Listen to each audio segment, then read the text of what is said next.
Hello student, ray optics का lecture number 3। इससे पहले रे ऑप्टिक्स के लेक्चर नंबर 1 में हमने आपको refractive index of medium, optical density और मास डेंसिटी में डिफरेंस और रिफ्रैक्टिव इंडेक्स कितने टाइप्स का होता है, एब्सोल्यूट रिफ्रैक्टिव इंडेक्स और रिलेटिव रिफ्रैक्टिव इंडेक्स, ये लेक्चर नंबर 1 में। और लेक्चर नंबर 2 में law of refraction of light, refraction of light और रिफ्रैक्शन का जो सेकंड लॉ है स्नेल्स लॉ, उसे किस तरह से अप्लाई करना चाहिए, ये पढ़ाया है। और रिफ्रैक्शन होने में कौन कौन सी फिजिकल क्वांटिटी चेंज नहीं होती हैं और कौन सी चेंज हो जाती हैं, इसको भी समझाया है। ठीक है, तो आज के इस लेक्चर नंबर 3 में उससे आगे कंटिन्यू करते हैं। पहला टॉपिक है इसमें principal of reversibility. Principal of reversibility, principal of reversibility के अकॉर्डिंग अगर हम रिफ्रैक्टेड रे की डायरेक्शन को, किसकी डायरेक्शन, रिफ्रैक्टेड रे की डायरेक्शन को अगर हम रिवर्स कर देते हैं तो वह लाइट सेम पाथ को फॉलो करती है, जिस पाथ से वो लाइट आई थी उसी वाले पाथ को फॉलो करते हुए वो लाइट वापस लौट जाती है। इस प्रिंसिपल को हम प्रिंसिपल ऑफ रिवर्सिबिलिटी कहते हैं। जरा लिखते हैं इसको। अकॉर्डिंग टू दिस प्रिंसिपल,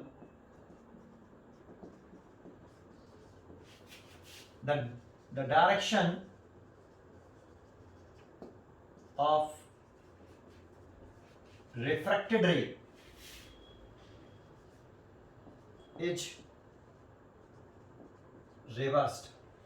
किसकी डायरेक्शन को रिवर्स किया है, रिफ्रैक्टेड रे की डायरेक्शन को रिवर्स कर दिया। It follow the same path. अगर हम रिफ्रैक्टेड रे की डायरेक्शन को रिवर्स कर देते हैं तो लाइट जिस पाथ से होकर आती है और रिफ्रैक्टेड रे की डायरेक्शन को रिवर्स करने पर वो उसी पाथ को फॉलो करते हुए वापस लौट जाती है। और इस प्रिंसिपल को हम प्रिंसिपल ऑफ रिवर्सिबिलिटी कहते हैं।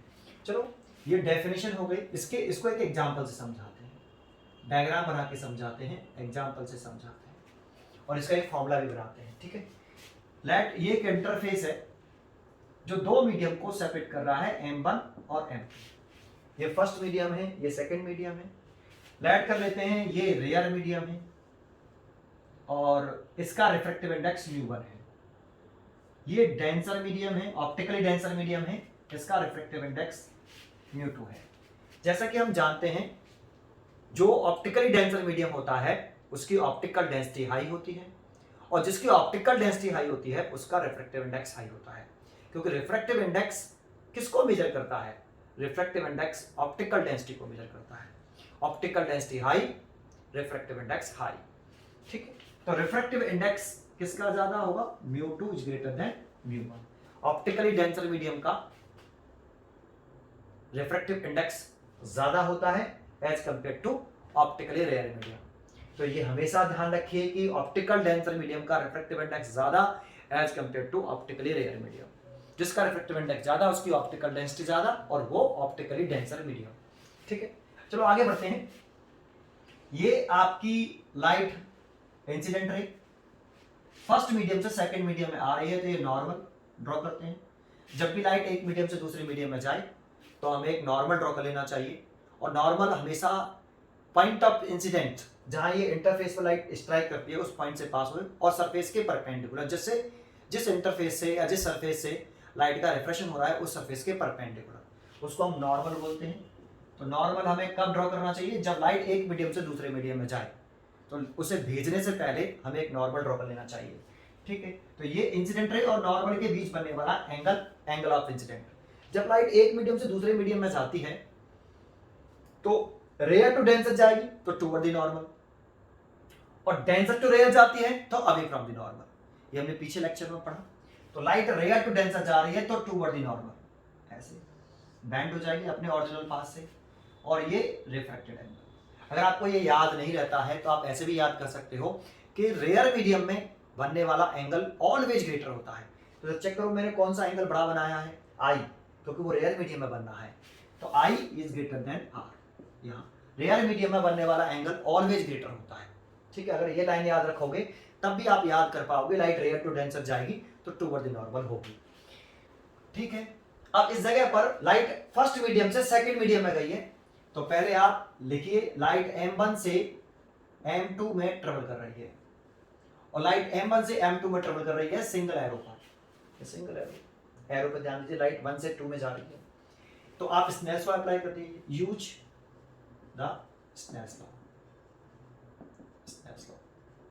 स्नेल्स लॉ यूज करना आता है तो दो तरह से स्नेल्स लॉ यूज कर सकते हैं, ऐसा हमने लेक्चर नंबर 2 में सिखाया।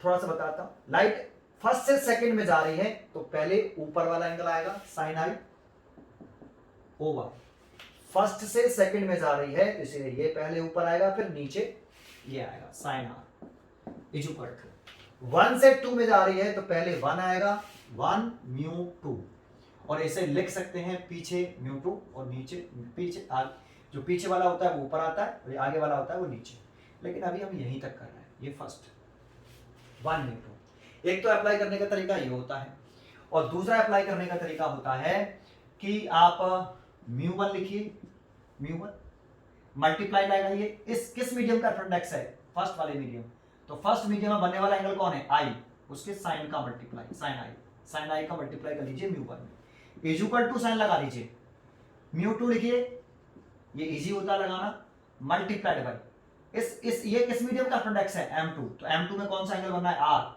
उसके साइन का मल्टीप्लाई कर लीजिए, साइन आर। ऐसे भी अप्लाई कर सकते हो, ऐसे भी आना चाहिए और ऐसे भी आना चाहिए, जैसे आपको अच्छा लगे वैसे अप्लाई करिए। हाल तो मैं ऐसे अप्लाई कर दिया। अब इस लाइट में डेफिनेशन कहें प्रिंसिपल ऑफ रिवर्सिबिलिटी की, तो वो क्या कह रहा है कि अगर हम किसकी डायरेक्शन को रिवर्स कर देते हैं, रिफ्रैक्टेड रे की डायरेक्शन को रिवर्स कर दें, तो हम इस रिफ्रैक्टेड रे की डायरेक्शन को रिवर्स कैसे करेंगे। तो रिफ्रैक्टेड रे की डायरेक्शन को रिवर्स करना है तो इसके लिए इसके यहां पर एक प्लेन मिरर लगा दें बेटा, ऐसे, और ये प्लेन मिरर, ये जो रिफ्रैक्टेड रे है ये रिफ्रैक्टेड रे है आपकी, और जो रिफ्रैक्टेड रे है इस प्लेन मिरर पर कैसे इंसिडेंट हो, परपेंडिकुलरली, तो ये वापस लौट जाएगी, ऐसे डायरेक्शन चेंज हो जाएगी इस मिरर से, प्लेन मिरर की हेल्प से। ये किस प्रिंसिपल, किस स्टेटमेंट से, लॉ से किया जानते हो, लॉ ऑफ रिफ्लेक्शन से, laws of reflection. Law of reflection क्या कहता है अभी कि अगर ये प्लेन मिरर है, प्लेन मिरर के लिए बता देते हैं, इस पर एक लाइट इंसिडेंट करे, ये point of incident normal draw करें, तो ये incidence angle, light same medium में सेम एंगल से वापस रिफ्लेक्ट हो जाती है, ये आर। तो लॉ ऑफ रिफ्लेक्शन कहता है आई और आर इक्वल होते हैं।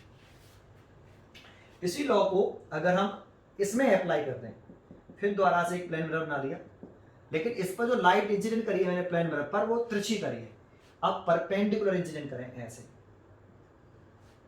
और नॉर्मल ड्रॉ करें इस वाले पॉइंट पर, पॉइंट ऑफ इंसिडेंस, ये पॉइंट ऑफ इंसिडेंस है इससे पास होने वाली, और इस सरफेस के परपेंडिकुलर लाइन को नॉर्मल बोलते हैं, तो ये नॉर्मल आ गया, तो ये नॉर्मल है और ये इंसिडेंट रे। तो देखो इंसिडेंट रे को अगर आप, ये नॉर्मल है आपका, ये नॉर्मल, ये इंसिडेंट रे है, अगर इस इंसिडेंट रे को आप ऐसे करोगे तो आई क्या हो रहा है, घट रहा है, और जैसे करते जाओ और ऐसे जस्ट ऐसे हो जाए इस सरफेस के परपेंडिकुलर, तो आई कितना हो गया, 0। तो इस वाले केस में आई कितना है, 0। अगर आई 0 है तो फिर आर भी 0, और आर को 0 होने के लिए, इस रिफ्रैक्टेड इस एंगल को 0 होने के लिए इसको इधर की तरफ चलना पड़ेगा ऐसे, तो ये ऐसे हो जाएगा, इसीलिए ये लाइट ऐसे वापस लौट जाएगी। इसमें आई बराबर 0 तो आर बराबर 0। इसीलिए यह हमने, अगर हम रिफ्रैक्टेड रे की डायरेक्शन रिवर्स करना चाहते हैं तो हमें किसकी हेल्प लेनी पड़ेगी, एक प्लेन मिरर की। तो प्लेन मिरर इस रिफ्रैक्टेड रे के सामने लगा दें, और कैसे आप लगाएं कि ये रिफ्रैक्टेड रे इस प्लेन मिरर पर इंसिडेंट हो परपेंडिकुलरली, तो परपेंडिकुलर इंसिडेंट हुई, डबल एरो से ये रिफ्लेक्ट हो रही है लाइट, तो ये लाइट अब ये जा रही है ऐसे, जानते हो जिस पाथ से होकर ये लाइट आई है, अगर हम रिफ्रैक्टेड रे की डायरेक्शन को रिवर्स करते हैं तो वो उसी पाथ से वापस लौटती है जिससे आई है, तो सेम पाथ को फॉलो करते हुए ये वापस लौट जाएगी, देखो ऐसे, इसी पाथ को फॉलो करेगी, ऐसे जा रही तो ऐसे ऐसे आई थी तो ऐसे ही वापस चली जाएगी। इसको बोलते हैं हम प्रिंसिपल ऑफ रिवर्सिबिलिटी।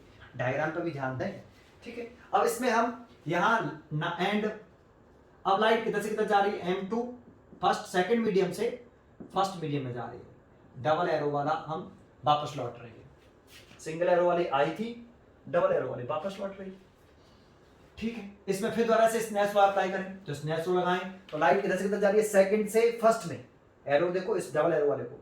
अब लाइट सेकंड से फर्स्ट में जा रही है तो ये एंगल ऊपर आएगा, sine R divide by sine I, sine R divide by sine I. इधर से इधर जा रही है तो 2 से 1 में जा रही है तो 2 म्यू 1 आएगा। पहले 1 से 2 में आई थी तो 1 म्यू 2 आया था, अब 2 से 1 में जा रही है तो 2 म्यू 1 आएगा। ये इक्वेशन नंबर 2। अब क्या करें, फर्स्ट का सेकंड में मल्टीप्लाई कर लें, इस फर्स्ट इक्वेशन और सेकंड इक्वेशन का मल्टीप्लाई करते हैं, देखते हैं क्या रिजल्ट आता है। Sine I over sine are multiplied by sine are over sine I is equal to 1 mu 2 is multiplied by 2 mu 1। R से ये कट गया और ये इससे कटेगा, तो इधर तो 1 हो गया, 1 म्यू 2 मल्टीप्लाइड बाई 2 म्यू 1। इसको इसके नीचे ले आओ तो 1 mu 2 is equal to 1 by 2 mu 1। तो जानते हो इस फॉर्मूले की हेल्प से एक फॉर्मूला बन गया। अगर इन दोनों वैल्यूओं को हमें इंटरचेंज करना हो, 1 को यहाँ लाना हो 2 को यहाँ लाना हो, तो इस फॉर्मूले से हम इंटरचेंज कर सकते हैं। जैसे अगर हमें एग्जांपल में हमें a म्यू g की वैल्यू दे रखा है, a for air g for glass, इसकी वैल्यू रखी है 3/2 और हमसे कह रहा है कि फाइंड g म्यू a। तो देखो a म्यू g और g म्यू a, बस वैल्यू इंटरचेंज कर दिया उसने, इसको यहाँ लिख दिया इसको यहाँ लिख दिया, तो इसका यूज कर सकते हैं। तो हम क्या लिख सकते हैं, g म्यू a की वैल्यू फॉर्मूला लगाएं 1/a म्यू g, और a म्यू g की वैल्यू हमें दे रखी है 3/2, तो ये आ गई 2/3। ये है प्रिंसिपल ऑफ रिवर्सिबिलिटी। तो एक तो फॉर्मूले पर कॉन्सेंट्रेट करिए कैसे आया, दूसरा इस बात पर भी ध्यान दीजिए कि हमने रिफ्रैक्टेड रे की डायरेक्शन को जैसे रिवर्स किया तो वो जिस पाथ से होके आई थी, तो आई किस पाथ से थी, ऐसे, और इसी पाथ पर वापस लौट गई, तो इसको हम बोलते हैं प्रिंसिपल ऑफ रिवर्सिबिलिटी। एक टॉपिक कंप्लीट हो गया, दूसरा टॉपिक देखते हैं। अगला टॉपिक है, इसमें हेडिंग लगाते हैं refraction through a rectangular glass slab and lateral displacement या shift, से lateral displacement भी बोलते हैं, या lateral shift नहीं, केवल displacement की जगह पर lateral displacement या lateral shift, ऐसे lateral shift लैटरल डिस्प्लेसमेंट। ये दो टॉपिक पढ़ते हैं पहले, ठीक है। तो हेडिंग बनाते हैं, बना ले हेडिंग। तो refraction through a rectangular glass slab, तो एक रेक्टेंगुलर ग्लास स्लैब बनाई है भाई, तो ये एक रेक्टेंगुलर ग्लास स्लैब बना दिया, ये रेक्टेंगुलर ग्लास स्लैब, ये ग्लास स्लैब है, ये ग्लास स्लैब की थिकनेस है बेटा T, और ये दोनों सरफेस पे कैसे हैं, पैरेलल। तो देखो rectangular glass slab that means ऐसे ऐसे ऐसे, तो ये जो सरफेस दिख रहा है ये एक लाइन नहीं है, एक पूरा सरफेस है बेटा, ऐसे है ना। और ये जो हमने दिखाई है T इज द थिकनेस, वो ये वाली थिकनेस हो गई, ये वाली। तो एक प्लेन सरफेस ये हो गई, लाइट एयर से ग्लास में जाएगी, फिर इस वाले सरफेस से नीचे वाले सरफेस से ग्लास से एयर में आएगी, और इसको बोल रहे हैं हम thickness of the glass slab, ठीक है। तो यहाँ दो सरफेस से लाइट का रिफ्रैक्शन होगा, ये इधर क्या है, एयर, फिर आ गया ग्लास, फिर वापस एयर, एयर ग्लास एयर। इस सरफेस पर मान लो, इस सरफेस पर हम एक लाइट इंसिडेंट कर रहे हैं, ये इंसिडेंट करेंगे, इंसिडेंट लाइट हो गई, नॉर्मल ड्रॉ कर ले ऐसे। इस एंगल को हम I1 या I कह देते हैं, I incidence angle I। Light rare to denser, air से ग्लास में आ रहा है तो रेयर टू डेंसर आ रहा है, तो टूवर्ड द नॉर्मल, तो हम टूवर्ड द नॉर्मल कर देते हैं लाइट को, ये टूवर्ड द नॉर्मल हो गया। ये एंगल लेट कर लेते हैं R, इसको हम सीधा बढ़ा लेते हैं ऐसे, सीधा एकदम। इस पॉइंट को कंसीडर कर लेते हैं, ये पॉइंट A है, और ये वाला बी और ये वाला पॉइंट सी। फिर देखो लाइट अब ग्लास से एयर जाना चाहती है। जब भी लाइट एक मीडियम से दूसरे मीडियम में जाती है तो हमें नॉर्मल ड्रॉ कर लेना चाहिए। तो हम एक नॉर्मल ड्रॉ कर लें भाई। ये देखो, जब लाइट एयर से ग्लास आई तो हमने एक नॉर्मल ड्रॉ किया, तब रिफ्लेक्टेड रे आगे बढ़ाई। अब लाइट ग्लास से एयर जा रही है तो फिर एक नॉर्मल ड्रॉ कर लिया, अगेन एक ये नॉर्मल ड्रॉ कर लिया अगेन। तो ये एंगल इंसिडेंस एंगल हो गया इस सरफेस के लिए। इस सरफेस के लिए ये एंगल इंसिडेंस एंगल है। अब लाइट डेंसर टू लेयर जा रही है तो away from the angle, away from the normal. Light denser to rarer जाती है तो अवे फ्रॉम दी नॉर्मल, तो नॉर्मल से अवे कर देते हैं ये। तो ये एंगल देखो, ये एंगल तो आर है, तो देखो ये वाला एंगल कितना होगा, तो ये एंगल आर, क्योंकि ये वाली ये और ये पैरेलल है और ये तिरछी लाइन, तो ये और ये ऑल्टरनेट एंगल होगा। अगर ये ऑल्टरनेट एंगल है तो ये आर है, तो ये आर है ना। अच्छा, और ये एंगल लेट कर लेते हैं हम ई, या फिर इसे I1 कंसीडर कर लो, लेट कर लिया ई, ठीक है। तो लाइट एयर से ग्लास में गई, फिर ग्लास से अगेन एयर में आई, और ये दोनों सरफेस कैसे हैं जिनसे रिफ्लेक्शन हो रहा है वो पैरेलल है, और इसमें ग्लास की थिकनेस टी है। तो क्वेश्चन ये है कि इस ई की वैल्यू कितनी होगी, ई की वैल्यू कितनी होगी। तो इस ई की वैल्यू हम आपको फाइंड आउट करना चाहते हैं। जरा देखो कैसे, है ना। पहले इस वाले सरफेस, इसे एक्स वाई सरफेस कह देते हैं, और इसे एम एन, ये दो आपके प्लेन सरफेस हो गए, और दोनों प्लेन सरफेस आपस में कैसे हैं, पैरेलल है। तो for surface x y surface पर अगर हम स्नेल्स लॉ अप्लाई करें इस जगह पर, तो लिखें according to Snell's law sine I over sine, light इधर से इधर जा रही है, sine I over sine are is equal to, air से ग्लास में जा रही है इसीलिए ए म्यू जी, और इसे लिख सकते हैं हम mu G over mu A. First equation. Surface x Y के ये कौन से पॉइंट पर अप्लाई किया था, एट पॉइंट ए पर, ए पॉइंट पर हमने स्नेल्स लॉ अप्लाई किया। ऐसे फॉर सरफेस आपका एम एन पर, कौन से पॉइंट पर, एट पॉइंट सी पर हम स्नेल्स लॉ अप्लाई करें। तो स्नेल्स लॉ सी पर लगाएं तो क्या लिखेंगे, साइन आर ओवर, लाइट इधर से इधर जा रही है तो sine are over sine E is equal to, इधर से इधर जा रही है मतलब ग्लास से एयर जा रही है तो जी म्यू ए आएगा, और इसे लिख सकते हैं हम म्यू ए बाई म्यू जी। ये इक्वेशन नंबर 2। अब क्या करें, फर्स्ट का मल्टीप्लाई सेकंड से करते हैं। अगर हम फर्स्ट इक्वेशन का मल्टीप्लाई सेकंड से करते हैं तो sine I over sine are multiplied by sine are over sine E is equal to, या तो इन दोनों का मल्टीप्लाई कर लो या इन दोनों का, तो मैं इन दोनों का कर लेता हूं। तो क्या लिख लें, mu G by mu A multiplied by mu A by mu G. तो देखो यहां से साइन आर से साइन आर कट गया, म्यू ए से म्यू ए कट गया, म्यू जी से म्यू जी कट गया, तो इधर बचा sine I over sine E is equal to, ये सब कैंसिल हो गया तो ये 1, तो यहां से हम देखो इसके मल्टीप्लाई करें तो sine I is equal to sine E, तो E is equal to I, sine से साइन कटेगा। तो ये बच्चे ध्यान रखना कि ई और आई, ये वाला जो एंगल आ रहा है वो इसके इक्वल आ रहा है, ई और आई, लेकिन ऐसा नहीं कि ये हमेशा इक्वल आता है। कॉन्सेंट्रेट करिए, ये वाला मीडियम ये एयर में है तो यहां एंगल है आई, यहां पे भी एयर है, तभी एक पॉइंट होना चाहिए दोनों ये मीडियम सेम होने चाहिए, और दूसरा पॉइंट ये भी होना चाहिए कि ये सरफेस और ये वाला जो सरफेस है, जो रिफ्लेक्शन हुआ दो प्लेन सरफेस से हुआ, अगर ये सरफेस प्लेन है और मीडियम सेम है, ये भी एयर और ये भी एयर, तभी दोनों एंगल इक्वल आएंगे। कंडीशन है, ऐसा नहीं कि अगर ये सरफेस पैरेलल नहीं हुए तो फिर ये मीडियम भले ही सेम है, अगर ये सरफेस पैरेलल नहीं है तो जब तक पैरेलल नहीं होंगे ना तो ये एंगल इक्वल ही नहीं रहेंगे।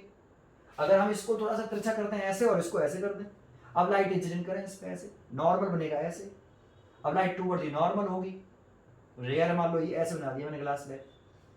अब लाइट रेयर टू डेंसर जा रही है तो टूवर्ड दी नॉर्मल तो हो जाएगी ऐसे, फिर नॉर्मल ड्रॉ कर ले इस पे ऐसे। तो जानते हो ये एंगल और ये एंगल इक्वल नहीं आने वाला। अगर ये एंगल इक्वल नहीं आएगा तो सोचो ये कैसे कटेगा यहां से, अगर ये कटेगा नहीं तो ये रेशियो नहीं आने वाला फिर बराबर।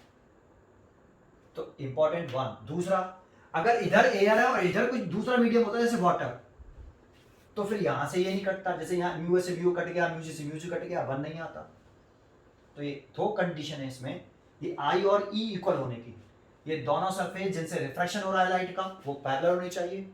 दूसरा, इधर अगर मीडियम एयर है तो इधर भी एयर होना चाहिए, जरूरी नहीं है यहाँ एयर ही हो, यहाँ वाटर है तो यहाँ पर भी वाटर होना चाहिए। दैट मीन्स मीडियम सेम होना चाहिए दोनों साइड का, ठीक है। तब अगर ये दोनों सरफेस पैरेलल है और दोनों ओर का मीडियम सेम है तो जितना एंगल यहां होगा उतना ही एंगल यहां बनेगा, सेम एंगल बनेगा। देखो प्रूव करके दिखाया। और जानते हो ये एंगल इक्वल होने से इस रे को बोलते हैं हम इंसिडेंट रे। दूसरा कंसेप्ट बना रहा है इसमें इंसिडेंट रे, इसको बोल देते हैं हम रिफ्रैक्टेड रे, और इसको क्या बोलते हैं जानते हो, इमर्जेंट रे। इसको इमर्जेंट रे और इसको इमर्जेंट एंगल बोलते हैं। तो जानते हो ये जो इमर्जेंट रे है और ये इंसिडेंस एंगल इक्वल आ रहे हैं, तो यहां इसको ऐसे नहीं कि कैसे भी पास आउट कर दो। अगर इक्वल आ रहे हैं तो जरा ध्यान दो, ये कौन सी रे है, इंसिडेंट रे। इसको सीधा एक्सटेंड करो बिना टेढ़े मेढ़े करे। ये सीधा मैंने एक्सटेंड कर दिया बेटा, ठीक है। थोड़ा सा टेढ़ा मेढ़ा हो गया तो माफ करना। मैंने इस वाली रे को बिल्कुल सीधा एक्सटेंड कर लिया। जब आप इमर्जेंट रे निकालें तो इस इंसिडेंट रे के जस्ट पैरेलल निकालना, इंसिडेंट रे के जस्ट पैरेलल ऐसे, तो तभी ये एंगल इक्वल होंगे बेटा। अगर ये दोनों रे पैरेलल हैं तभी ये एंगल इक्वल हो सकते हैं।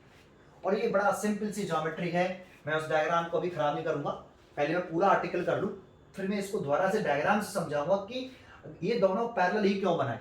अगर ये एंगल इक्वल हैं तो ये एंगल इक्वल तभी हो सकते हैं जब इमर्जेंट रे और जो इंसिडेंट रे हैं वो आपस में पैरेलल हो, तभी ये इक्वल हो सकते हैं। ये ज्योमेट्री बनेगी बेटा यहाँ पे, ठीक है। तो ये ध्यान रखना, पहला पॉइंट, दोनों ओर का मीडियम सेम, सरफेस पैरेलल, तो उस कंडीशन में इंसिडेंट रे, इंसिडेंस एंगल और इमर्जेंट एंगल इक्वल आते हैं। और जो इंसिडेंट रे को हम सीधा एक्सटेंड कर लेते हैं तो जो इमर्जेंट रे होती है वो इस इंसिडेंट रे के जस्ट पैरेलल इमर्ज होती है। ये पॉइंट इंपॉर्टेंट है यहाँ पर, ठीक है। अब इसमें अगला टॉपिक शुरू हुआ इसी में, लैटरल डिस्प्लेसमेंट या लैटरल शिफ्ट। ये क्या होता है, तो जानते हो ये जो रेज है जब इस लाइट के दोनों सरफेस से रिफ्रैक्शन हुआ तो लाइट इस इंसिडेंट रे के जस्ट इमर्ज हुई, पैरेलल हुई, बट अपने पाथ से ये लैटरली शिफ्ट हो गई। सर लैटरली शिफ्ट हो गई मतलब लैटरली डिस्प्लेस्ड हो गई। देखो ये इंसिडेंट रे ऐसे जा रही थी लेकिन ये ऐसे आ गई, तो कितना लैटरल डिस्प्लेसमेंट हुआ उसके पाथ से। तो देखो ये लैटरल शिफ्ट हुई बेटा। ये लाइट अगर ये पाथ टर्न नहीं होता, ग्लास स्लैब प्रेजेंट नहीं होता, in the absence of glass plate light ऐसे चलती है बेटा सीधे ऐसे। लेकिन जैसे मैंने ग्लास स्लैब पुट किया तो ये ग्लास स्लैब यहां से इमर्ज ना होके ऐसे लैटरल डिस्प्लेस्ड हुआ, शिफ्ट हुई और यहां से ऐसे निकल गई बेटा। तो ये जो डिस्टेंस है, इस परपेंडिकुलर डिस्टेंस किसके बिटवीन, सी डी डाल देता हूं। तो ये जो परपेंडिकुलर डिस्टेंस है इसे एक्स लेट कर लेता हूं। इस सी डी जो perpendicular distance between incident ray, ये इंसिडेंट रे है, एक्सटेंड की हमने, और इंसिडेंट रे और इमर्जेंट रे के बीच में जो परपेंडिकुलर डिस्टेंस है उसको बोलते हैं हम लैटरल डिस्प्लेसमेंट। तो अब लैटरल डिस्प्लेसमेंट की डेप्थ से लिखना चाहो तो लिख सकते हो कि perpendicular distance between incident ray and emergent रे इज कॉल्ड लैटरल डिस्प्लेसमेंट। अब इस लैटरल डिस्प्लेसमेंट की वैल्यू कितनी होगी और ये किस किस फैक्टर पे डिपेंड करेगी लैटरल डिस्प्लेसमेंट की वैल्यू, उसकी वैल्यू फाइंड आउट करते हैं, ठीक है। एक रिजल्ट तो ये हो गया, दूसरा रिजल्ट बनाते हैं या उठा के लैटरल डिस्प्लेसमेंट की बात कर रहे हैं। तो अब जरा देखो इसमें हमें क्या क्या पता है। तो हमें आई की वैल्यू पता है, नॉन वैल्यूज है। आर की वैल्यू अगर नहीं पता होगा तो इसका रिफ्रैक्टिव इंडेक्स एयर का म्यू ए है और ग्लास का रिफ्रैक्टिव इंडेक्स म्यू जी मान लेता हूं, दैट मींस म्यू मान लेता हूं, ठीक है। तो अगर हमें इनका रिफ्रैक्टिव इंडेक्स मालूम होता और इस आई पता होता तो इस वाले पॉइंट पर हम स्नेल्स लॉ अप्लाई करके आर की वैल्यू कैलकुलेट कर लेते, अगर आर नॉन नहीं है तो, ठीक है ना। अच्छा तो दैट मीन्स आई पता है मेरे को, और थिकनेस ग्लास स्लैब की पता है कि इस ग्लास स्लैब की थिकनेस कितनी है, और रिफ्रैक्टिव इंडेक्स भी पता है ना। और हमसे पूछ रहा है कि ये कितना लाइट अपने पास से लैटरली डिस्प्लेस्ड हो जाएगा। तो एक हमें इस ग्लास स्लैब का रिफ्रैक्टिव इंडेक्स नॉन है, थिकनेस नॉन है, और इंसिडेंस एंगल नॉन है। इसकी वैल्यू इस वाले पॉइंट पर स्नेल्स लॉ लगा के आप फाइंड आउट कर सकते हो आर की वैल्यू। अब इस लैटरल डिस्प्लेसमेंट को कैसे निकालें, तो देखो ये इसके साथ 90 डिग्री बना रहा है ऐसे, तो इसी को निकालना है। तो इस ट्राइंगल के लिए, कौन से ट्राइंगल के लिए, नाम डाल देता हूं ट्राइंगल ACD के लिए, मेरे को ये बताओगे कि अगर ये एंगल आई है तो ये वाला एंगल तो आर है, ये वाला चलो यही लिखा देता हूं, ये वाला एंगल कितना है, ये वाला, तो ये आई होगा वर्टिकली अपोजिट। देखो नॉर्मल ये लाइन हो गई सीधी, और ये एक्सटेंडेड रे हो गई सीधी, तो इंसिडेंट रे है, ये इंसिडेंस एंगल है आई, तो ये इसके वर्टिकली अपोजिट एंगल यही तो हो गया, तो ये आई। तो ये वाला एंगल कितना है, ये वाला, तो आई में से अगर हम ये एंगल सब्ट्रैक्ट कर देंगे तो ये एंगल निकल आएगा, ये वाला एंगल निकला आई माइनस आर। तो आप ट्राइंगल ACD में इसी एंगल के लिए फॉर्मूला लगाओ, और आपको ये निकालना है, तो हम साइन लगा देते हैं, साइन आई माइनस आर इस एंगल के लिए, sine I minus r is equal to, sine का फॉर्मूला क्या होता है, परपेंडिकुलर, तो एंगल के सामने वाला जो होता है वो परपेंडिकुलर होता है, तो CD ओवर हाइपोटेनियस, 90 डिग्री के सामने वाला हाइपोटेनियस होता है, तो ये 90 डिग्री इसके सामने वाला हाइपोटेनियस साइड कौन सी हो गई, AC, और CD is a lateral displacement, और CD लैटरल डिस्प्लेसमेंट है, इसी की वैल्यू हमें कैलकुलेट करनी है। तो इसीलिए इसको हम लिख लेते हैं x, और ये AC, तो इस AC का मल्टीप्लाई कर लेते हैं, तो x is equal to AC sine I minus r, ये तो फर्स्ट पॉइंट हो गया। अब हम अगर AC की वैल्यू फाइंड आउट कर लें तो x की वैल्यू फाइंड आउट हो जाएगी। तो AC की वैल्यू पुट कर निकालने के लिए आप ट्राइंगल चूज करिए, कौन सा वाला, ट्राइंगल ABC। ट्राइंगल ABC अगर आप देख रहे हो और आपको कौन सी वैल्यू निकालनी है, AC, तो इस ट्राइंगल के लिए अगर आप ध्यान से देखेंगे, इस ट्राइंगल के लिए आपको ये डिस्टेंस पता है AB कितनी, thickness of the glass slab, और निकालनी है AC। तो देखो आपको ये वाली डिस्टेंस पता है और फाइंड आउट करनी है ये, और ये एंगल पता है। तो आप सोचो इस एंगल के लिए ये तो परपेंडिकुलर है, तो इसकी वैल्यू तो पता नहीं है, और इसकी वैल्यू हमें पता है कितनी, T, और इसकी वैल्यू पता है कितनी, AC निकालनी है हमें, सॉरी। तो इसमें कौन सा एंगल लगाएं, साइन कॉस टेन, तो हमें लगाना चाहिए cos r. Cos are is equal to क्यों लगाना चाहिए, बेस बटे हाइपोटेन्यूज। तो इस ट्राइंगल के लिए एंगल के सामने वाला परपेंडिकुलर होता है, तो वो लिखना नहीं है, बेस हो गया AB, और हाइपोटेन्यूज हो गया AC, 90 डिग्री के सामने वाला हाइपोटेन्यूज, एंगल के सामने वाला परपेंडिकुलर। तो इतना AB की वैल्यू हमें पता है T, thickness of the glass slab T, और AC हमें फाइंड आउट करना है, इसलिए लगाया था ये। तो AC इज इक्वल टू, इसको यहाँ, तो T बाई कॉस आर, और AC की वैल्यू अगर हम फर्स्ट इक्वेशन में पुट कर दें, तो फ्रॉम इक्वेशन फर्स्ट, तो हमें लैटरल डिस्प्लेसमेंट जो है, ये लैटरल डिस्प्लेसमेंट या लैटरल शिफ्ट भी कह सकते हो आप, x की वैल्यू निकल आएगी। AC की वैल्यू देखो, ये AC की वैल्यू यहां पुट कर दी, तो T cos r और मल्टीप्लाइड में sin I माइनस r। देखो ये लैटरल डिस्प्लेसमेंट का ये फॉर्मूला बन गया, लेकिन इससे आगे हमें बढ़ाना है इसको। इससे आगे कैसे बढ़ाएं जरा देखते हैं, ठीक है, इससे आगे कंटिन्यू करते हैं। तो एक बात बताओ, लैटरल डिस्प्लेसमेंट की जो वैल्यू है, दैट मींस ये परपेंडिकुलर डिस्टेंस है, इंसिडेंट रे और इमर्जेंट रे के बीच की जो परपेंडिकुलर डिस्टेंस है उसको हम बोल रहे हैं लैटरल डिस्प्लेसमेंट। तो लैटरल शिफ्ट कह सकते हो, लैटरल डिस्प्लेसमेंट है ग्लास रेक्टेंगल ग्लास स्लैब से जब लैटरल डिस्प्लेसमेंट हो रहा है लाइट का, लैटरली शिफ्ट हो रही है लाइट, तो वो किस किस फैक्टर पर डिपेंड करती है, तो ऐसा लग रहा है थिकनेस पर करती है, इंसिडेंस एंगल पर करती है, रिफ्रैक्टेड एंगल पर करती है, और रिफ्रैक्टिव इंडेक्स पर नहीं करती, ऐसा लग रहा है। देखो इसको थोड़ा सा आगे बढ़ाते हैं, आपको बता दें कि जो लैटरल डिस्प्लेसमेंट है वो इंसिडेंस एंगल पर डिपेंड करेगा, thickness of the glass slab पे डिपेंड करती है, और refractive index of glass slab पे डिपेंड करती है ना। तो इस बात को समझिए जरा कैसे, तो इसको आगे बढ़ाएंगे, तो x is equal to T, देखो साइन A माइनस बी का फॉर्मूला आता है आपको, साइन A माइनस बी, तो इस जगह पे साइन A माइनस बी का फॉर्मूला लगाओ, T by cos R, sine A minus B का फॉर्मूला लगा दीजिए, इसमें ब्रैकेट लगा लेते हैं, sine I multiplied by cos R minus cos I multiplied by sine R, और इस कॉस आर का अंदर मल्टीप्लाई कर लेते हैं, तो x is equal to T sine I multiplied by, देखो कॉस आर का मल्टीप्लाई करेंगे नीचे तो कॉस आर से कॉस आर कट जाए तो साइन आई बचेगा, माइनस इधर आएगा cos I multiplied by sine R divided by पूरे में डिवाइडेड बाई कॉस आर। आप क्या करें, अब क्या करते हैं कि आप क्या करें,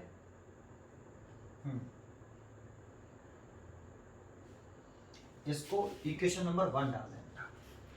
पॉइंट ए पर स्नेल्स लॉ अप्लाई करें। तो अगर पॉइंट ए पर मैं यहां लिख देता हूं उसको, पॉइंट ए पर, एट पॉइंट ए पर आप स्नेल्स लॉ अप्लाई करेंगे तो क्या लिखेंगे, sine I over sine are is equal to, air से व्हाट ग्लास में जा रहे हैं इसलिए ई म्यू जी, और इसे लिख सकते हैं म्यू जी बाई म्यू ए, और म्यू जी ग्लास का रिफ्रैक्टिव इंडेक्स हमने म्यू माना है तो इसे लिख सकते हैं म्यू, और म्यू एयर का रिफ्रैक्टिव इंडेक्स जानते हैं हम, एयर का होता है 1 तो इसे 1, तो mu is equal to sine I over sine R. तो यहां से हम साइन आर की वैल्यू निकाल लेते हैं, यहां से तो हम यहां से साइन आर की वैल्यू निकाली तो इसको यहां ले आए, इसको यहां ले आए, तो क्या आ गया साइन आई ओवर म्यू, ये देखो साइन आर की वैल्यू स्नेल्स लॉ से निकाल ली। कॉस आर की वैल्यू भी निकाल सकते हैं, cos are is equal to root के अंदर 1 माइनस के sine square I, cos R sorry sine R, sir ये कैसे हो गया, तो फॉर्मूला पढ़ा हुआ आपने, sine square R plus cos square R is equal to 1। यहाँ से कॉस आर की वैल्यू निकालनी तो इसको इधर ले आओ, तो 1 माइनस के साइन स्क्वायर, कॉस स्क्वायर है तो रूट लगा दो, ठीक है, इस फॉर्मूले का यूज करके यहाँ से रूट के अंदर 1 माइनस साइन आर की वैल्यू, ये देखो ये पुट कर सकते हो, तो साइन स्क्वायर आई ओवर म्यू का स्क्वायर, ये देखो कॉस आर की वैल्यू, तो साइन आर की वैल्यू भी निकाल ली और कॉस आर की वैल्यू भी निकाल ली स्नेल्स लॉ का यूज करके, यहाँ पुट कर देते हैं, तो x is equal to T sine I minus cos I, तो ये है ये, साइन आर की वैल्यू पुट करो, देखो ये साइन आई बटे म्यू, तो साइन आई ये लिख लिया divided by mu, cos R की वैल्यू पुट करो ये रही, तो रूट के अंदर 1 माइनस के साइन स्क्वायर आई ओवर म्यू स्क्वायर, ठीक है, ये ब्रैकेट लगा दिया। अब देखो इसमें से और इसमें से क्या कॉमन है, साइन आई कॉमन है, अगर साइन आई कॉमन है तो मैं ये वाला ऊपर वाला रिजल्ट मिटा देता हूँ, यहां से आगे बढ़ाते हैं। एक तो फॉर्मूला ये हो गया, मैं ये भी फॉर्मूला याद करना है लैटरल डिस्प्लेसमेंट का, इससे आगे बढ़ा रहा हूं, तो x is equal to T, इसमें से साइन आई कॉमन ले लो, तो साइन आई कॉमन ले लिया है ना, साइन आई कॉमन ले लिया, तो यहाँ बचा 1 माइनस साइन आई कॉमन आ गया तो इधर बचा cos I divided by mu, root के अंदर यहाँ से म्यू स्क्वायर एलसीएम ले लो, तो म्यू स्क्वायर अगर एलसीएम लेंगे तो म्यू स्क्वायर एलसीएम लिया, रूट के अंदर ये पूरा ऐसे है ना, रूट के अंदर है ये पूरा, म्यू स्क्वायर एलसीएम ले लिया तो यहाँ आएगा mu square minus sine square I, ऐसे ये ब्रैकेट, देखो ये रूट का स्क्वायर है, इस म्यू का स्क्वायर भी है और रूट भी है, तो इस रूट से बाहर निकालेंगे इसको तो ये म्यू रह जाएगा ऐसे, और इस म्यू से ये म्यू कट गया तो ये हटा दूं मैं यहीं पर काट के, ये रिजल्ट रहेगा, देखो समझ में आया, तो देखो ये रिजल्ट बन गया आपका एक दूसरा। अब इस रिजल्ट को देखो, लैटरल डिस्प्लेसमेंट किस किस फैक्टर पर डिपेंड कर रहा है, तो लैटरल डिस्प्लेसमेंट एक तो थिकनेस के साथ डायरेक्टली रिलेशन रख रहा है, थिकनेस बढ़ाएंगे तो लैटरल डिस्प्लेसमेंट बढ़ेगी, लैटरल शिफ्ट बढ़ेगा, ये जो सेपरेशन है परपेंडिकुलर सेपरेशन, अगर इस ग्लास स्लैब की थिकनेस को बढ़ाती हो तो इंसिडेंट रे और इमर्जेंट रे के बीच की जो परपेंडिकुलर सेपरेशन है वो भी इंक्रीज होगा, डायरेक्टली रिलेशन, और देखो इंसिडेंस एंगल के साथ भी डायरेक्ट रिलेशन है, तो साइन आई एंगल बढ़ाओगे तब भी लैटरल डिस्प्लेसमेंट बढ़ेगा, रिफ्रैक्टिव इंडेक्स बढ़ाने पर भी लैटरल डिस्प्लेसमेंट बढ़ता ही है, तो देखो लैटरल शिफ्ट जो है थिकनेस पर, इंसिडेंस एंगल पर, और देखो इसमें रिफ्लेक्शन एंगल नहीं है, और रिफ्रैक्टिव इंडेक्स पर, 3 फैक्टर पर डिपेंड करता है। कोई पूछता है कि लैटरल डिस्प्लेसमेंट किसके, रेक्टेंगुलर ग्लास लेंस से जो रेक्टेंगुलर क्या होता है लैटरल डिस्प्लेसमेंट होता है, तो वो किस किस फैक्टर पर डिपेंड करता है, तो 3 फैक्टर पर डिपेंड करता है, thickness of the glass slab, incidence angle और refractive index of the glass slab, ठीक है, ये देखो। अच्छा इसमें एक चीज और बताता हूं, इफ अगर आपका x की वैल्यू हम चाहते हैं कि x की वैल्यू कैसी हो, अगर इफ i की वैल्यू कितनी हो 90 डिग्री, अगर i कैसा हो 90 डिग्री, देखो साइन i का इस x के साथ कैसा रिलेशन है, डायरेक्ट रिलेशन है, साइन आई का इस एक्स के साथ डायरेक्ट रिलेशन है, तो अगर हम एक्स की वैल्यू कैसी चाहते हैं, मैक्सिमम वैल्यू चाहते हैं एक्स की, तो मैक्सिमम वैल्यू के लिए आपको क्या करना पड़ेगा, एक्स की अगर आप मैक्सिमम वैल्यू चाहते हो देन तो पहले आई की वैल्यू कितनी होगा 90 डिग्री, ऐसे लिख लो साइन अगर आई मैक्सिमम हो बेटा ऐसे, देन एक्स मैक्सिमम होगा है ना। और साइन आई की जो मैक्सिमम वैल्यू है वो कितनी हो सकती है, साइन 90 डिग्री 1 + 1, और इसे आगे बढ़ाएं तो साइन आई की वैल्यू साइन 90 डिग्री, तो आई अगर 90 डिग्री हो तो एक्स मैक्सिमम होगा। कितनी वैल्यू होगी मैक्सिमम वैल्यू, तो जरा देखो सॉल्व करके देखते हैं। आई 90 डिग्री रख के देखिए इसमें, तो एक्स की मैक्सिमम वैल्यू निकल आएगी T sine 90 degree 1 - cos 90 degree root के अंदर mu square minus sine square 90 degree. Solve करते हैं तो एक्स मैक्सिमम टी साइन 90 की वैल्यू तो 1, ये 1, और देखो इसकी वैल्यू 0, तो इसकी वैल्यू 0 होने से ये नीचे कुछ भी हो, या वैसे तो इतना आ गया म्यू स्क्वायर -1, लेकिन ये पूरा 0 हो जाएगा, तो इसीलिए एक्स की जो मैक्सिमम वैल्यू आई उस ग्लास स्लैब की थिकनेस के बराबर आई, ग्लास स्लैब की थिकनेस के बराबर। तो किस कंडीशन में लैटरल डिस्प्लेसमेंट मैक्सिमम होगा, जब अगर इंसिडेंस एंगल की वैल्यू कितनी कर दो 90 डिग्री, तो लैटरल डिस्प्लेसमेंट जो लाइट शिफ्ट होगी मैक्सिमम वो कितनी होगी, ग्लास स्लैब की थिकनेस के इक्वल होगी। तो ये मैक्सिमम वैल्यू पूछता है कि कितना लाइट लैटरली डिस्प्लेस हो सकती है, तो thickness of the glass slab की, ठीक है। तो ये कंडीशन है, ये वाला फॉर्मूला याद रखिए, इसे बना सकते हो आप, ठीक है। ये हो गया लैटरल डिस्प्लेसमेंट पूरा कंप्लीट आपका, ठीक है। नेक्स्ट टॉपिक देखते हैं हम, अगला टॉपिक, ठीक है। देखो एक पॉइंट समझाता हूँ, ठीक है, जो मैंने बीच में बताया था कि मैंने ये रेक्टेंगल ग्लास स्लैब बनाया, इस पर मैंने एक लाइट इंसिडेंट करी, इधर का मीडियम एयर है, ये ग्लास स्लैब है, और इधर भी एयर है, मीडियम सेम है, और ये सरफेस पैरेलल है। तो मैंने आपको भी एक प्रॉपर्टी बताई, अगर ये एंगल आई है तो लाइट रेयर टू डेंसर जा रही थी टुवर्ड द नॉर्मल, ऐसे कर ली, फिर मैंने नॉर्मल बनाया ऐसे, तो ये एंगल अगर आर होता है तो ये एंगल भी आर होता है। फिर मैंने बताया इस रे को अगर आप सीधे एक्सटेंड कर लो, सीधा टेढ़ा मेढ़ा हो गया तो माफ करना, तो जो लाइट इमर्जेंट होती है, इमर्ज होती है, अगर मीडियम से होने चाहिए और सरफेस पैरेलल होनी चाहिए, तो लाइट इमर्ज होती है वो पैरेलल होती है, और ये वाला एंगल ई और ये वाला एंगल इक्वल आते हैं, ई इक्वल टू वाई। तो जानते हो इसे ज्योमेट्री से भी सॉल्व कर सकते थे कि ये अगर पैरेलल हैं तभी ये दोनों एंगल इक्वल हो सकते हैं, अगर ये दोनों पैरेलल हैं तभी ये दोनों एंगल इक्वल हो सकते हैं। तो हमने प्रूव क्या किया था, हमने प्रूव किया था ये दोनों एंगल इक्वल है, और हमने प्रूव करके कह दिया कि इसके पैरेलल लाइट इमर्ज होनी चाहिए। तो अब मैं ये कह रहा हूं कि पैरेलल ही क्यों, क्योंकि पैरेलल होंगे तभी ये एंगल इक्वल होंगे, इसे प्रूव कर सकते हैं। जैसे कैसे, इस रे को आप पीछे, जब ये पैरेलल, देखो ये पूरी लाइन हो गई इंसिडेंट रे, और इसको पीछे एक्सटेंड कर लो आप ऐसे सीधा, तो देखो ये वाली लाइन, इसको इस रेक्टेंगल ग्लास स्लैब को थोड़ा सा और बड़ा कर लेते हैं ऐसे, तो देखो ये वाली जो लाइन है, ये वाली जो लाइन है, ये सीधा एक्सटेंड की है मैंने पीछे की तरफ, इमर्जेंट रे को पीछे एक्सटेंड कर लिया है, और इंसिडेंट रे को मैंने आगे की तरफ एक्सटेंड कर लिया है। और ये दोनों रेज कैसी हैं आपस में, पर पैरेलल है।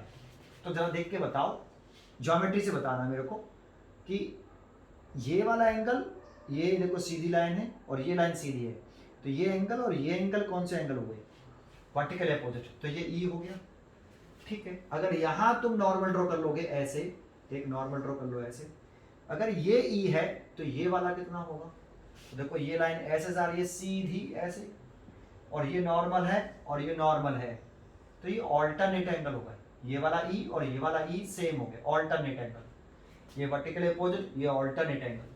और देखो ये रेज सीधी पैरेलल है आपकी, ये दोनों रेज पैरेलल हैं, और ये परपेंडिकुलर लाइन है बेटा ऐसे, ये परपेंडिकुलर लाइन है ऐसे, है ना।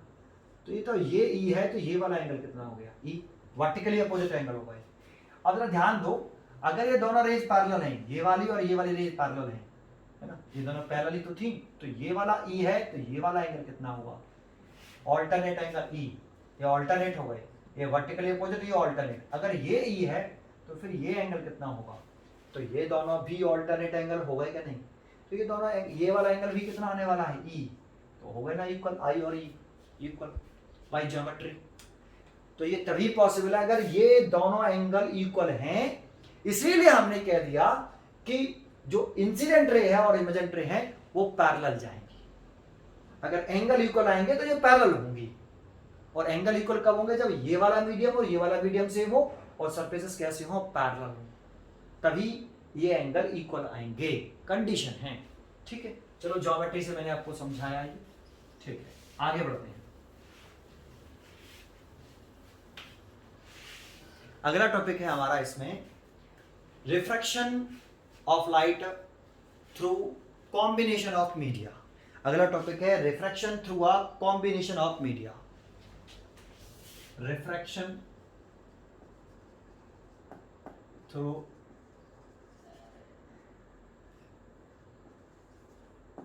Combination of media. ये कोई नया नहीं है, अभी जो पढ़ा है वही टॉपिक है, उसको थोड़ा सा दोबारा से रिपीट कर रहे हैं। ठीक है, जरा सुने।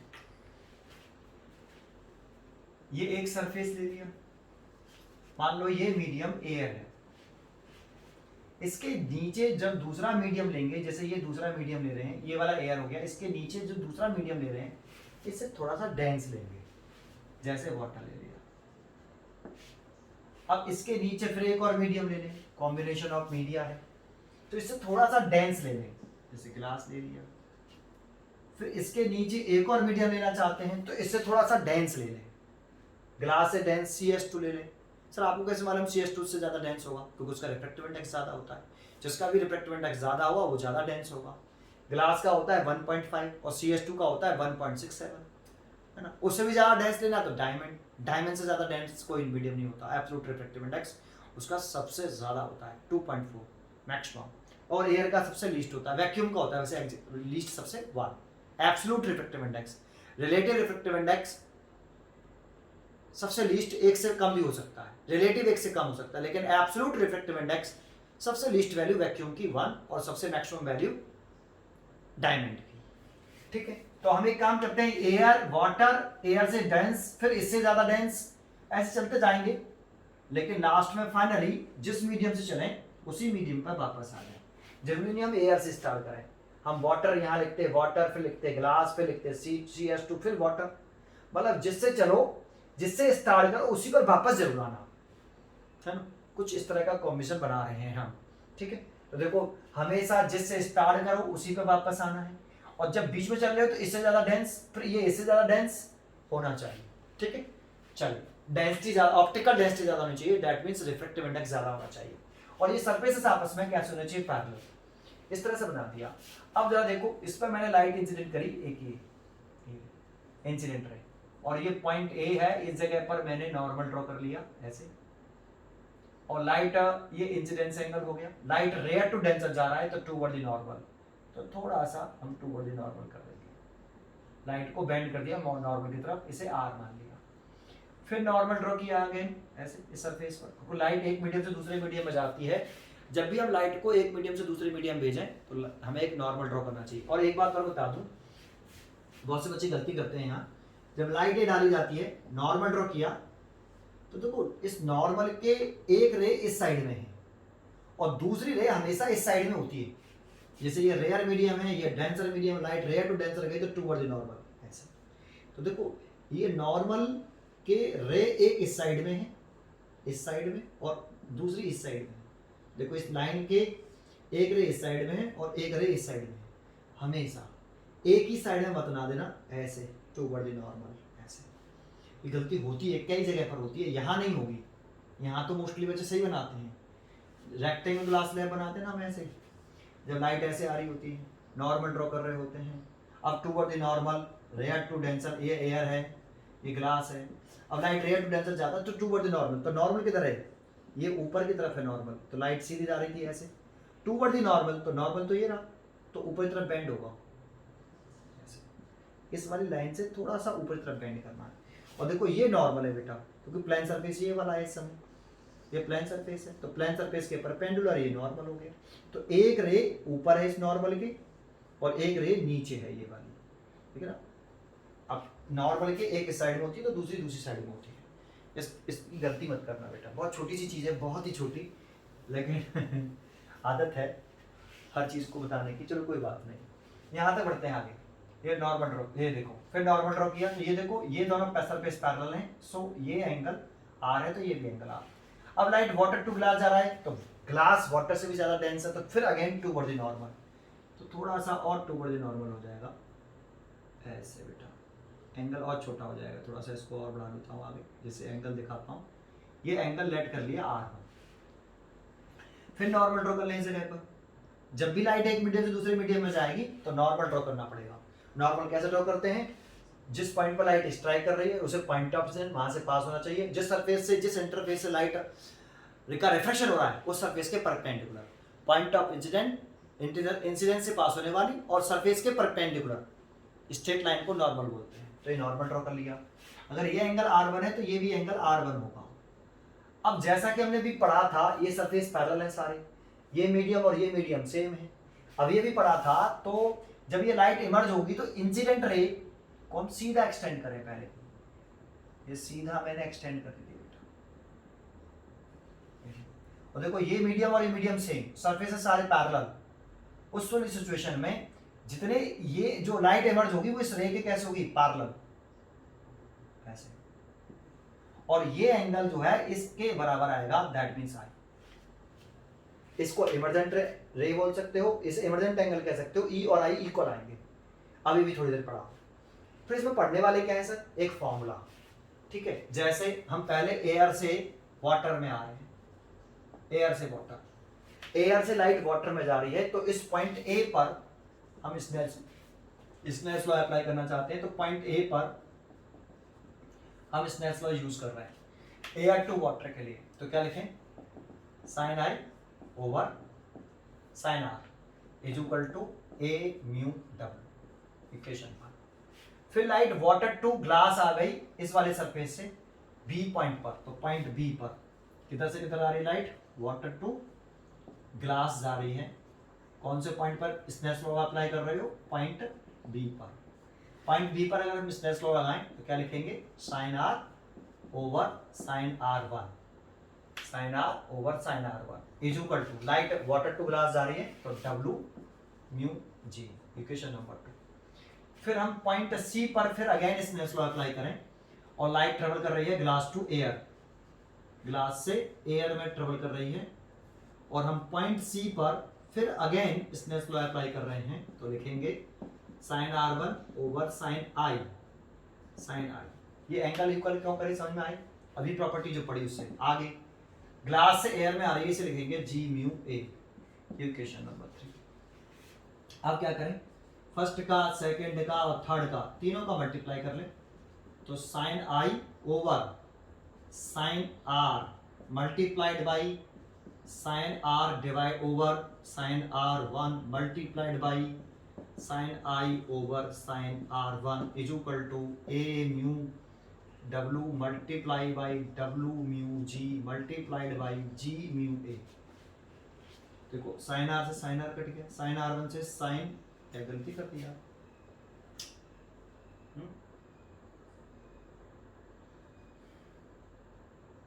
ये साइन, ये गलत लगाया, थर्ड वाला यहाँ गलत लिख दिया है। साइन आर वन ये वाला लिखना है ना, sine R one over sine I, ये लिखना है। ये वाला देखो, ये पहला लिख लिया फर्स्ट, फिर ये सेकंड लिख लिया, ठीक है, फिर ये थर्ड लिख लिया। देखो साइन आर से साइन आर कट गया, साइन आर वन से साइन आर वन कट गया, और साइन आई से साइन आई कट गया, इज इक्वल टू 1 आ गया इधर। तो A mu W multiplied by W mu G multiplied by G mu A. देखो ये फॉर्मूला ये बन गया, और यहाँ से इसको और आगे बढ़ाएं हम तो W mu G is equal to, इसकी वैल्यू निकालें तो इसको इसके नीचे ले आ सकते हैं, इसको भी इसके नीचे ला सकते हैं।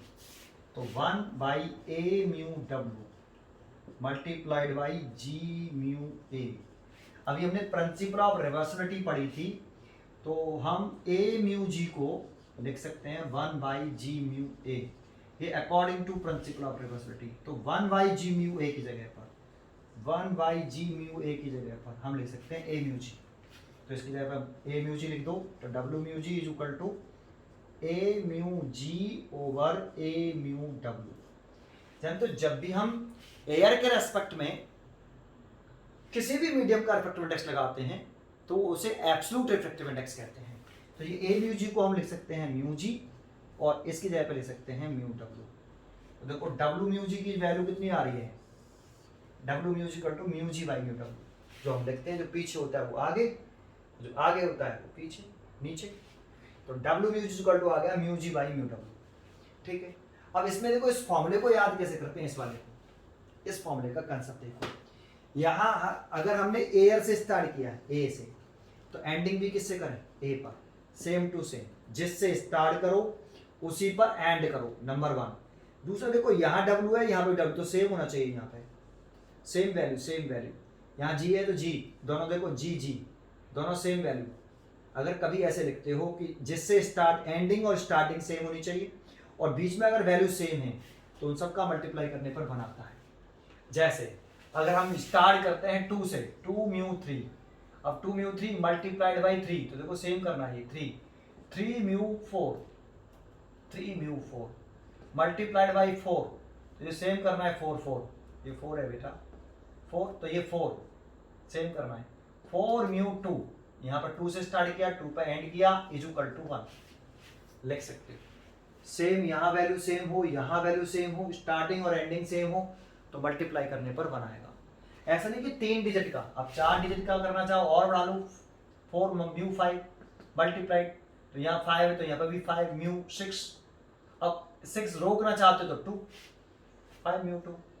देखो ये सेम, ये सेम, ये वाला सेम, 2 से स्टार्ट, 2 पे एंड, वैल्यू 1 करके देख लो। नहीं इसको खोलो तो mu 3 by mu 2, mu 4 by mu 3, mu 5 by mu 4, mu 2 by mu 5, solve करो, सब कट जाएंगे, इज इक्वल टू 1 आ जाएगा। तो इसको याद करने का तरीका समझ में आ रहा है आपको, ठीक है, ये वाली बात समझ में आई आपको। ये था refraction through combination of media, ठीक है।